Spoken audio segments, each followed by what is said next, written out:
Good afternoon, everyone, and welcome to the next webinar in the Gain.pro series. We've seen quite a lot of registrations for today's session, so I have just started a couple of minutes after time as we wanted to make sure that everybody could get in. Thank you for joining us. My name is Chrissy Jameson. I'm the VP of Marketing for Gain.pro, and I have the fabulous job of looking after you all today. A couple of housekeeping things before we kick off. Firstly, this webinar is being recorded and it will be sent to you early next week. Do feel free to share it within your organisation as you please. Secondly, we will be holding a Q&A session at the end, so feel free again to submit your questions using the buttons just at the bottom of your screen. You are able to submit those questions anonymously if you prefer to do so. We will endeavour to get through them all, but should we not, we will definitely follow up after the event where we can. So without further ado, I'd like to introduce our two speakers for today. Firstly, Helen Westermann. Helen joined Gain.pro in 2021 as Head of Private Equity Intelligence for DACH and Italy. Her main role is managing the local expansion of Gain.pro's research team, as well as private asset pool coverage with unique company and market insights. Helen started her career in investment banking at Baird, primarily advising private equity investors, and she lived and worked predominantly in Frankfurt, Barcelona and Zurich, and she holds an MSc in finance. Next up, we have Jolle Wever, our Chief Financial Officer here at Gain.pro. Jolle leads the company's finance and business operations team and also dedicates part of his time on Gain.pro's most important investment banking relationships. He started his career in investment banking, where he advised clients on M&A and capital markets transactions, mostly at UBS Investment Bank. Jolle lived and worked predominantly in Amsterdam and London, and he holds an MSc in econometrics. So, Jolle, let's start with you. Over the past decade or so, we've read numerous stories on how technology will disrupt the M&A market and even make M&A advisors largely redundant. I'd love to hear your views on this and other big burning topics that you and Helen aim to discuss today. Over to you. Well, thanks, Chrissy, and welcome all. Helen, let's build this up step by step. So first, can you elaborate on how we classify the different technologies that can be used in M&A? How do you see that? Yeah, absolutely. Thanks, Jolle. So there are obviously many different tools M&A bankers can use in order to automate and digitalize their processes. And I'm sure everyone here on the call uses different tools in their everyday work streams. However, today we'll mainly focus on the newer technologies in M&A. The majority of tools can be classified into 5 categories. And on the slide, you can also see where they're mainly used along the different M&A work streams. And from experience, bankers use the majority of tools in the first 2 work streams. So the so-called sourcing and pipeline activities, also marketing activities, and during the active M&A process. Diving a bit into the 5 categories and starting with the CRM software. So in recent years, many M&A houses have adopted CRM systems, mainly to store and track customer relationships and interactions, to manage their active deals, but also to, for example, enable cross-selling of different IB products. Moving to the next category, the virtual data rooms. Yeah, nowadays it's very hard to imagine a M&A deal without a virtual data room. And the move from physical to virtual data rooms has actually shown how technology can not only increase efficiency, but also security. The third category are project management tools. And I think everyone here on the call is aware M&A deals are not only getting larger and more competitive, but M&A processes are also becoming incredibly complex with a lot of different parties involved. And that's why in recent years, project management tools have emerged. And they're mainly used because bankers are looking for tools to simplify, standardize, but also digitalize their processes. And yeah, that's where those tools come into play. The analytics and sourcing tools, they aggregate information on publicly listed companies, but also private companies, And in this category, I would also see the news tracking tools. And then moving to the last category, the teleconferencing tools. That is obviously a huge trend that was fueled by the pandemic. And before the pandemic, I always told my friends that were not working in M&A that in M&A it's super rare to have video calls. And those friends in corporates or startups were always extremely surprised. Yeah, well, that's obviously a trend that has changed since the pandemic, and teleconferencing tools, and especially the advanced ones, really became an essential part of the everyday life as a banker. So that's about the 5 categories very briefly. However, I think it's important to understand where most efficiency gains can be realized. So Jolle, maybe yeah, if you could share your thoughts on that. Yeah, great point. And I think I would argue that the largest gains can be made via the right tools for, on the one hand, analytics and sourcing, and the other hand, CRM. And let me talk you through why. If I look at VDRs as a category, as well as telecom and tooling, as you pointed out, there's some very well-established tools out there. Some of them have been around for many years, and I actually, but this makes me very old, I can remember doing a physical data room many years ago, and you run around in a room and you all go after the same binder, and you have transaction services and lawyers and bankers, and obviously that has changed dramatically, as you pointed out, and there's some really good VDRs available. So I would say that that shift has already taken place.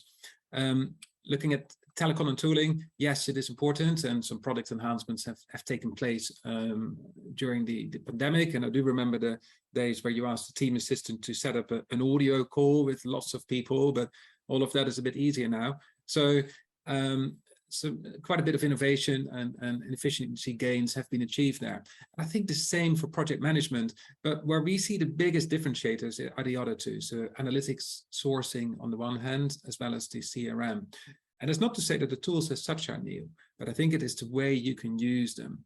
And that is how you can achieve the biggest synergies. And with that, I mean, we believe there is untapped potential to get the most out of it.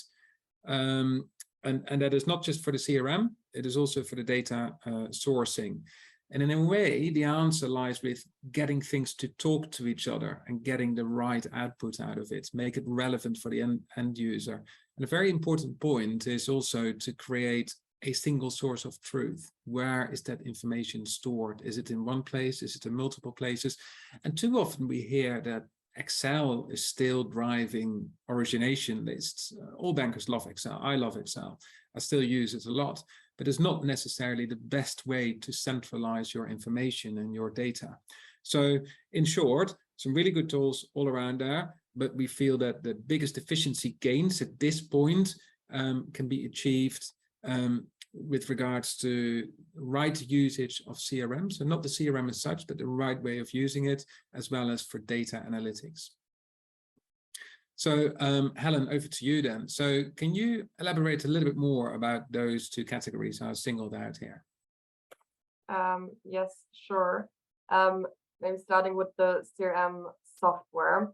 Yeah, I mean, CRM software has also been around for already quite some years, and before banks started to use CRM systems, especially senior bankers very often had their well-populated Rolodexes on their desks. The reason why banks started to use CRM systems is that smart adoption of a CRM system really can have a lot of advantages.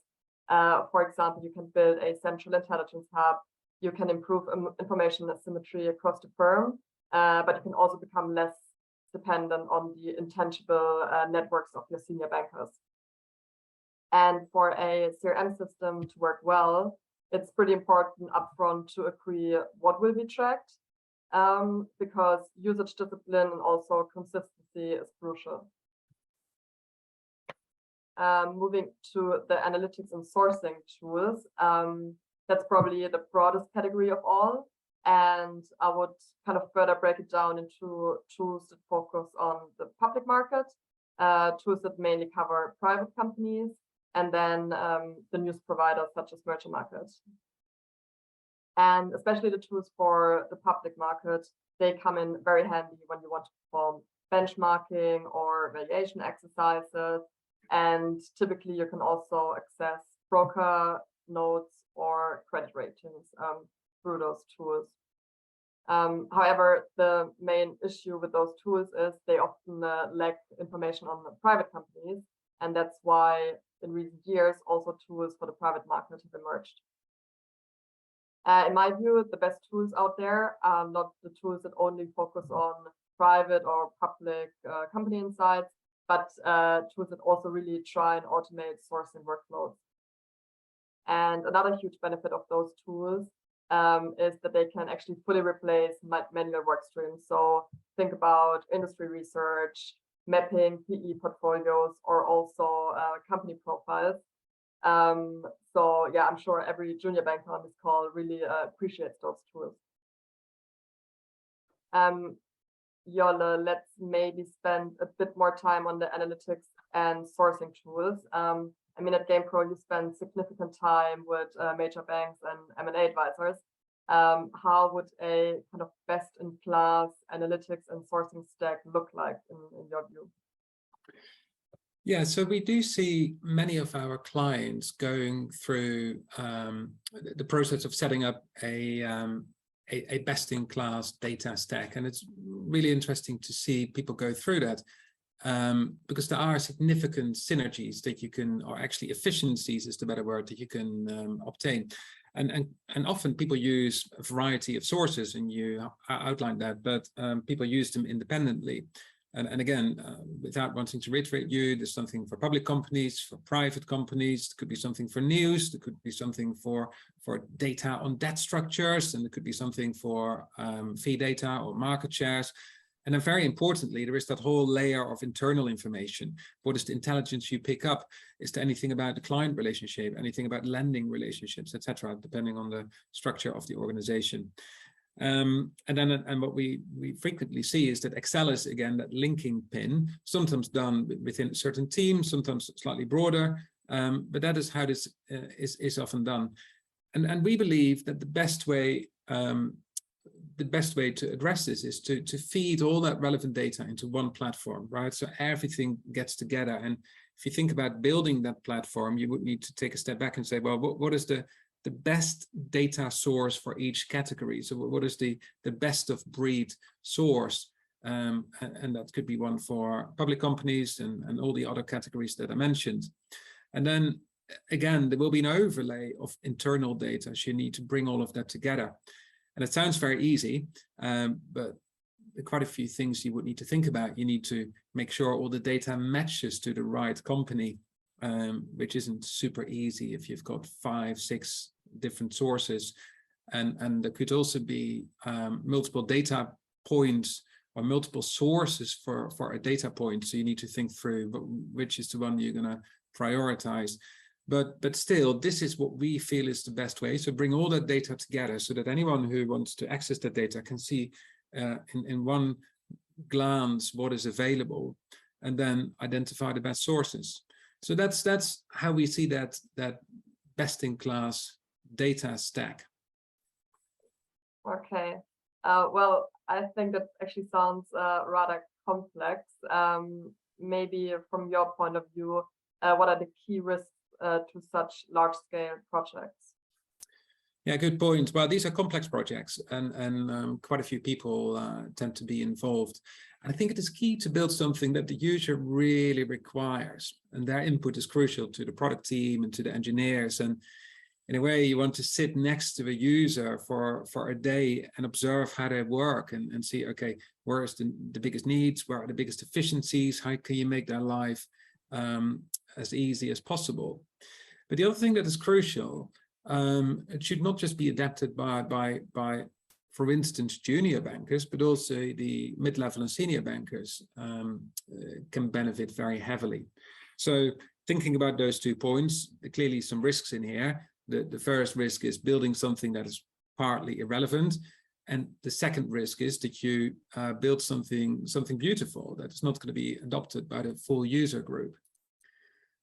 Unfortunately, there are more risks as well. One of them is that you focus on the absolute spend too much. I mean, these are big projects, and you require quite a few people that will be involved. So that there will obviously be a sort of a people cost, but it is the ROI that matters. Of course, the short-term spend will be important, and you need to free a budget. You need to make people available to work on this, but it is the ROI and in the longer term, in the medium longer term, that is relevant, because there will be an upfront investment. This will take time. There will be costs, but it is what you achieve from this in the next 3 to 5 years, and hopefully much longer. Another risk is going too large scale, right? You can build something for the entire organization, which is a great ambition, but then you need to think, where are you going to draw the line? Do you want to include IBD? Do you want to include global markets in case they have the same sources? Same on a global level. You need to accept that there will be risks between differences between regions. So what I'm trying to say here is, obviously you want to serve everyone with a standardized platform. We need to also think critically how far you go and where you potentially draw the line, because otherwise you make it very complex. You have even more people involved and it might take longer. So it is that balance between getting something relatively quickly and making something that serves everyone. So unfortunately, quite a few risks, but not insurmountable at the same time. Okay, understood. So, I mean, there are tools out there that offer kind of a broad range of functionalities, thinking about those project management tools that also offer CRM and VDR. In my view, it's pretty important to kind of try and stick to tools that really focus on their core offering and not try to do it all. However, I do see the data analytics and CRM being some kind of interlinked.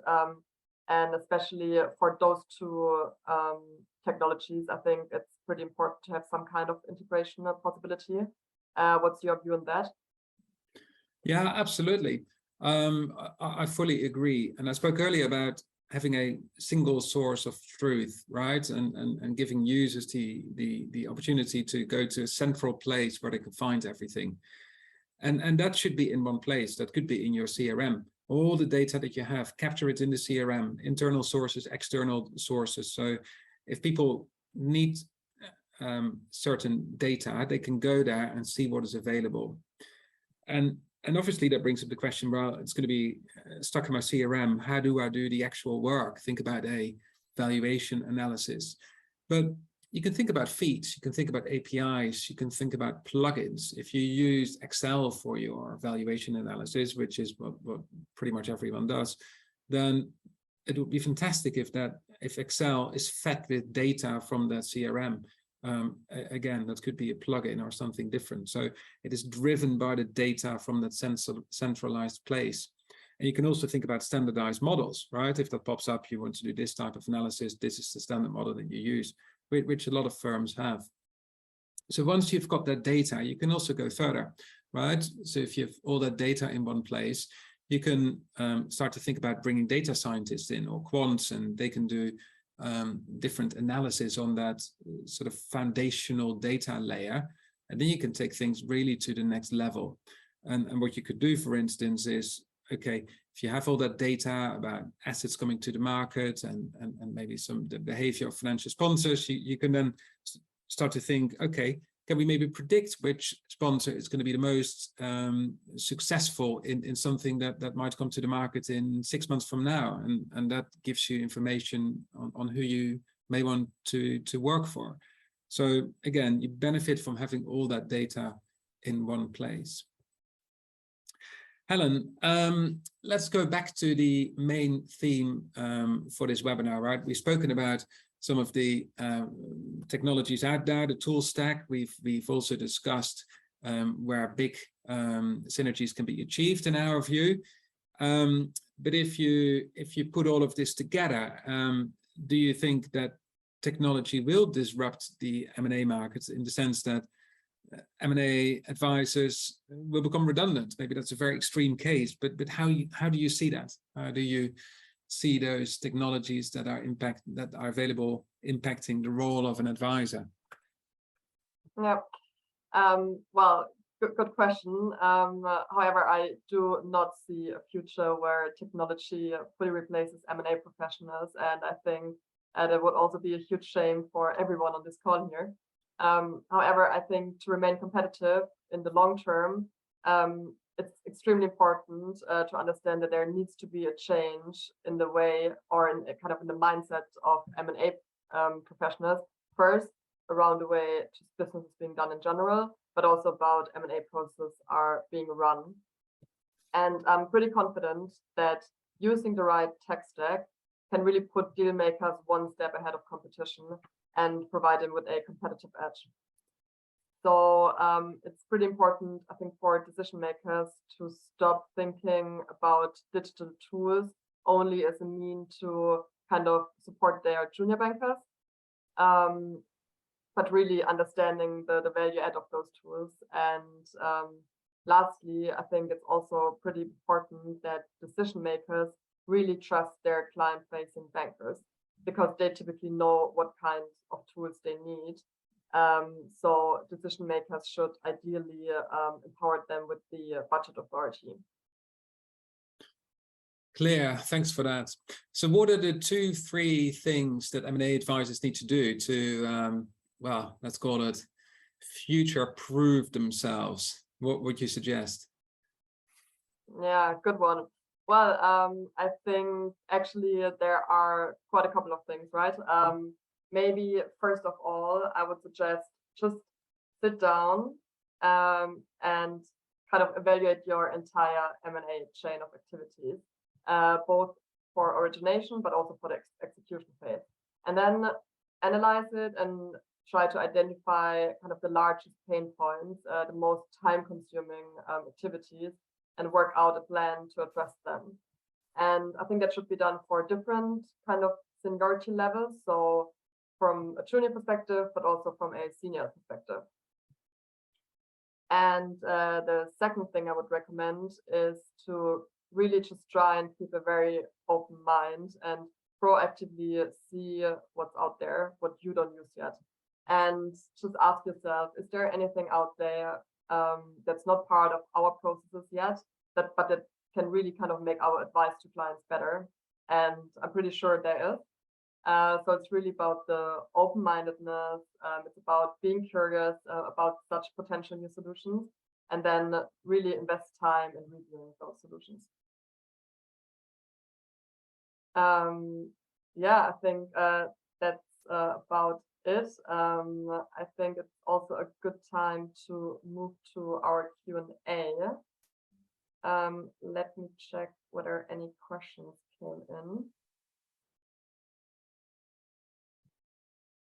All right, there is actually one question.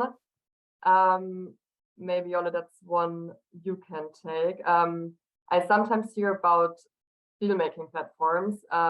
Do you think these might reduce the need for people, for example, M&A advisors?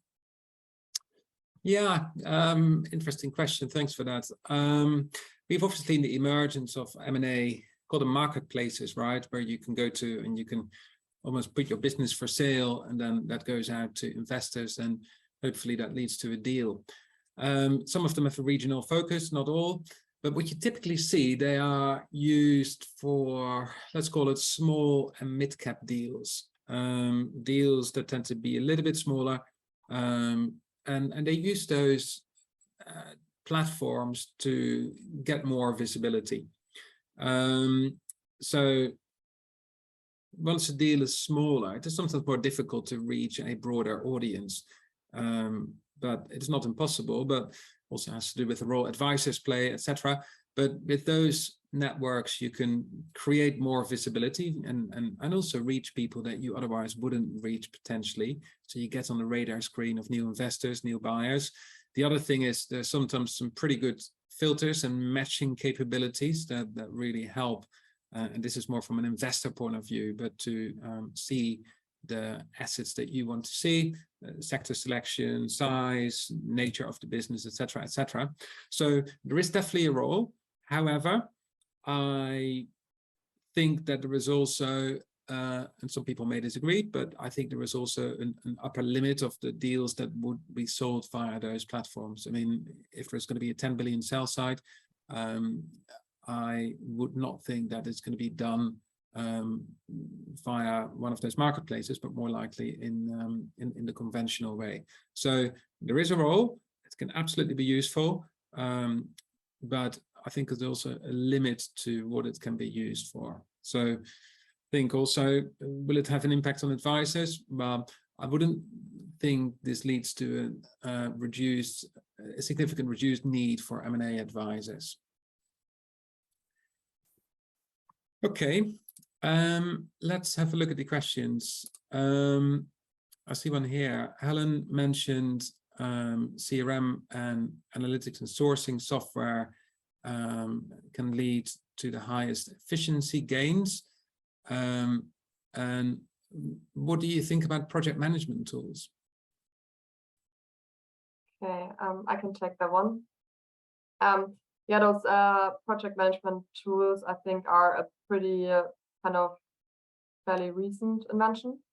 And typically, yeah, those tools I mentioned before, but they try to be really kind of they try to create the central source of deal intelligence and try to reduce the need for extensive mail communication, but also those massive Excel tracking sheets where you track every buyer activity.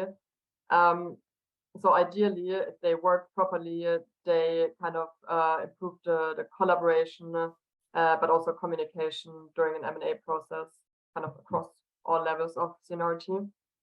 However, I mean, what you really try to avoid is tracking every buyer interaction in your CRM and then also in your project management tool. So I think, yeah, that's the point where those tools don't really make sense. So you don't want to kind of track it in different places.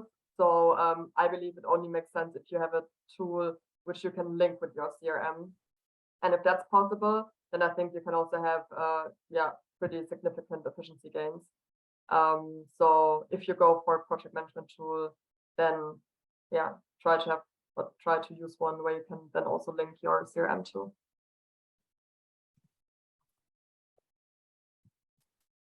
Oh, good, right. Thank you. Right, there's another question.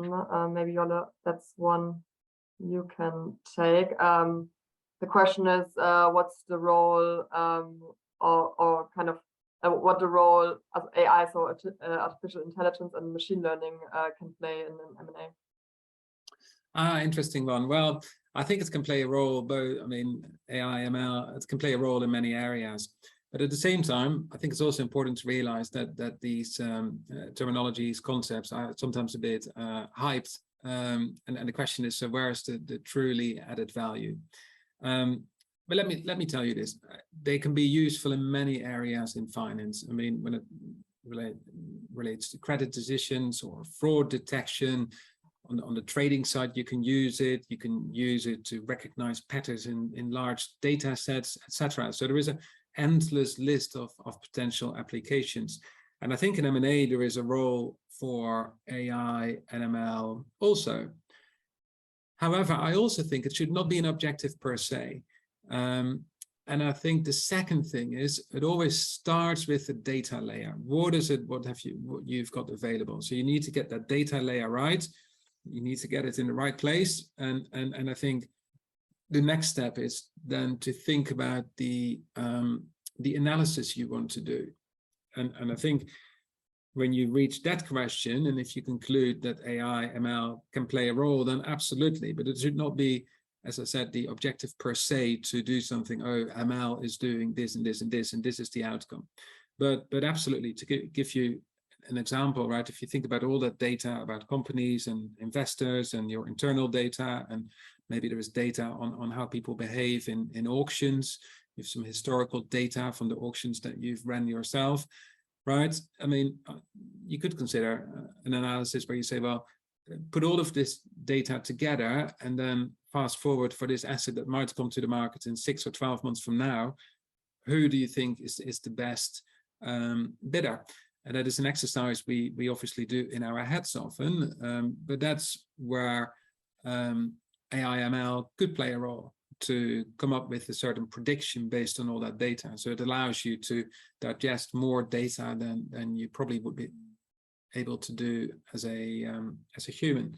But again, so it should not be the objective per se, but if you have got the data in the right place, and if the analysis requires it, it could absolutely play a role in M&A also.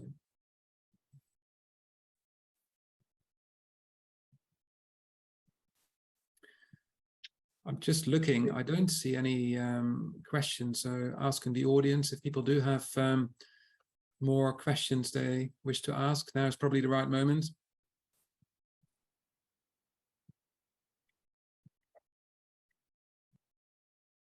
Okay, I think we're pretty much there. Well, thank you both. That was incredibly insightful, and some great questions at the end from the audience as well. So thank you. Thank you so much to all of our attendees. I will be sure to send out the recording in the coming days. Please do feel free to sign up to any of our upcoming webinars, which you can find listed on our website at Gain.pro under the Learn menu. And yeah, thanks again, and I wish you all a really good afternoon.